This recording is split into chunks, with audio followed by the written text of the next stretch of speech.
بسم اللہ الرحمن الرحیم۔ السلام علیکم۔ سلسلہ تعمیر خودی میں میں ہوں آپ کے ساتھ ارم حسن۔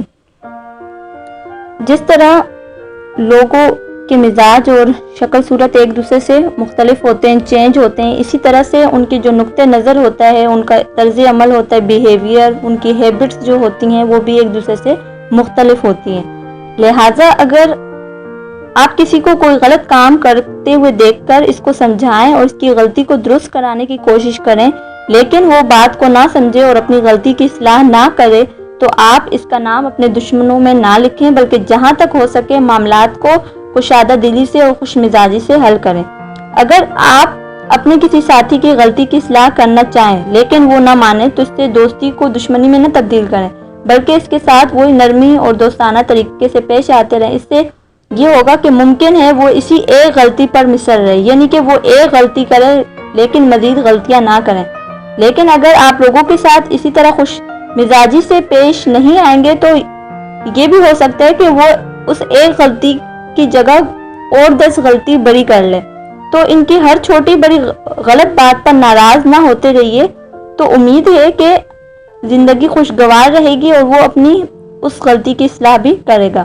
حضرت عائشہ رضی اللہ تعالی عنہا فرماتی ہیں کہ رسول اللہ صلی اللہ علیہ وآلہ وسلم نے کبھی اپنے ذاتی معاملے میں انتقام نہیں لیا اور کبھی کسی کو اپنے ہاتھ سے نہیں مارا، نہ کسی عورت کو اور نہ کسی خادم کو۔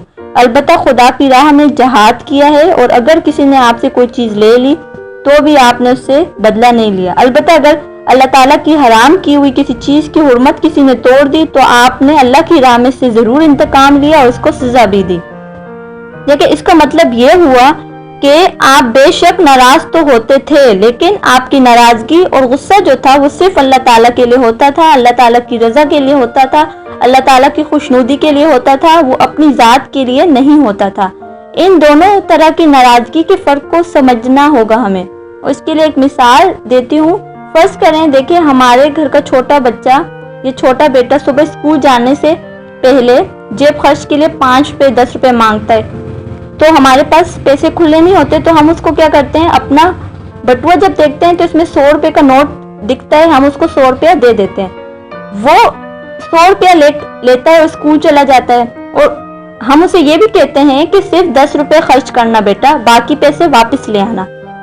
اس کی بار بار تاکید بھی کرتے ہیں یقیناً، لیکن جب وہ دوپہر کے بعد اسکول سے واپس آتا ہے تو ایک پیسہ بھی واپس نہیں لاتا، سب خرچ کر دیا ہوتا ہے۔ دیکھیں بتائیے آپ یہ دیکھ کر کیا کریں گے؟ یقیناً ہم اس پر غصہ ہوں گے، اس کو ماریں گے، ڈانٹیں گے، اور کئی دن تک شاید اس کا جیب خرچ بھی نہ دیں، اس کو جیب خرچ بند کر دیں۔ لیکن اب ایک دوسری صورتحال دیکھیں کہ ہم عصر کی نماز پڑھ کر گھر واپس آتے ہیں تو اپنے اسی بیٹے کو دیکھتے ہیں کہ وہ کمپیوٹر سے کھیل رہا ہے، بیٹھا ٹی وی دیکھ رہا ہے، نماز کے لیے مسجد نہیں گیا۔ تو بتائیے کیا آپ اس کی اس حرکت پر بھی اتنے غصہ ہوں گے جتنے پہلے اس کی جو پہلے والی غلطی تھی اس پہ ہوئے تھے؟ دیکھیے یقیناً ہم اس بات سے اتفاق کریں گے کہ آپ کا جو پہلے والا غصہ تھا وہ اس دوسرے سے کہیں زیادہ شدید اور طویل ہوگا۔ لیکن جو رسول اللہ صلی اللہ علیہ وآلہ وسلم کا غصہ صرف اللہ تعالیٰ کی خاطر ہوتا تھا۔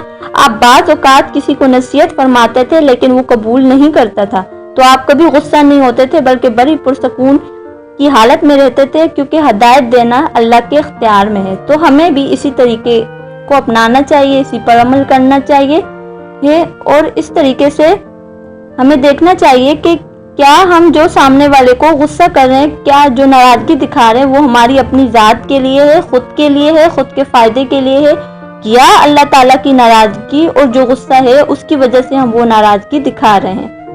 اپنی دعا میں یاد رکھیے گا۔ اللہ حافظ۔